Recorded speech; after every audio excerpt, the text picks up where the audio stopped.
Okay, so as the last video represented is that there seems to be a slight difference between square roots, or what I would say even roots, like 4, 6, 8, 10, and cube roots and their odds.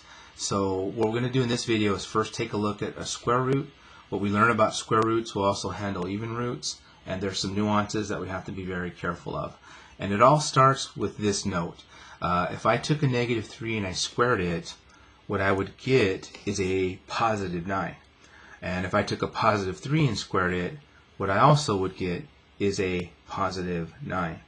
And so when it comes to looking at, well, what is the square root of 9, we can see, right, since the square root is basically reversing the process of exponents, there's two potential answers here, right? Negative 3 can be an answer, and positive 3 can be an answer.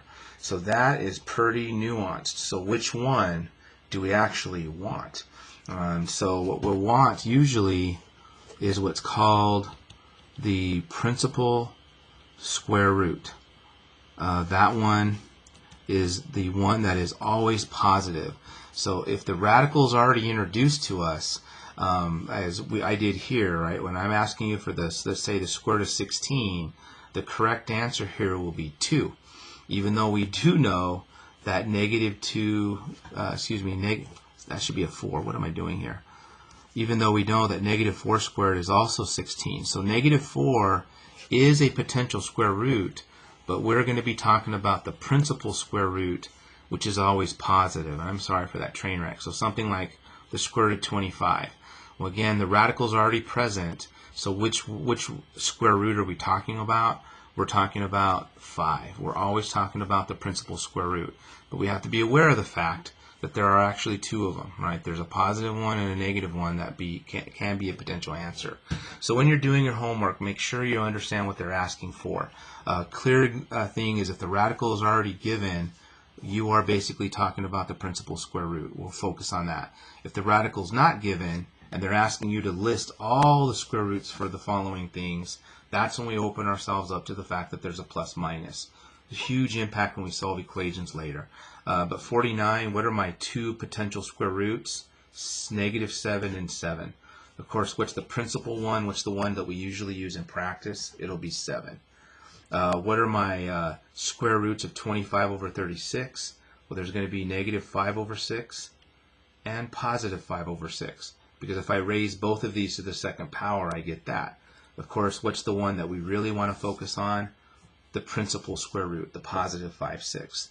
0.009, right? So what's the two square roots? Remember we were the decimals. There's a negative 0.03 and a positive 0.03, because 3 times 3 is 9, and I need 4 decimals. So there they are.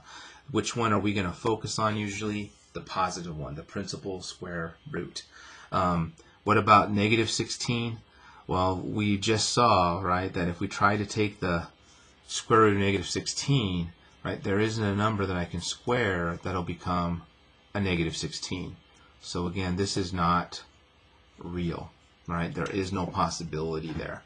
So be careful about what question you're being asked and which questions you're being answered. Okay?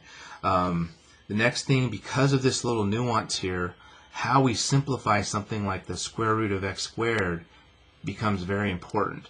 Remember, what we want is we want the positive answer, and what we know is that there's actually two potential ones, right? There's a negative x and a positive x, because negative x squared, right, is going to give us x, and a positive x squared is going to give us a positive x.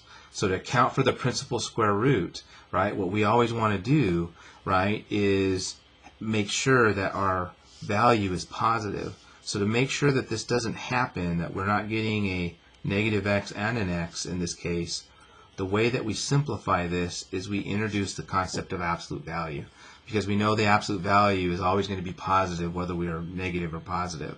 So if I have something like the square root of, let's say, negative 3 squared, right, I will say that this is the absolute value of negative 3, which gives us 3. Of course, the math matches that, because if we did the order of operations, this would become the square root of 9, and of course the square root of 9 would give us 3. We're talking principal square root. So my math now matches up. If it's already positive, if we're talking about the square root of 3 squared, well, absolute value of 3 is 3. And so again, if we did this order of operation wise, we'd still get 3. So we're going to introduce this concept of absolute value, and I'm simplifying, especially when there's a variable in here, so to make sure that we're always talking about the principal square root. So how about, this video is already getting a little lengthy, why don't I cut it there and we'll handle this next part. I'm actually going to even put it on another sheet of paper.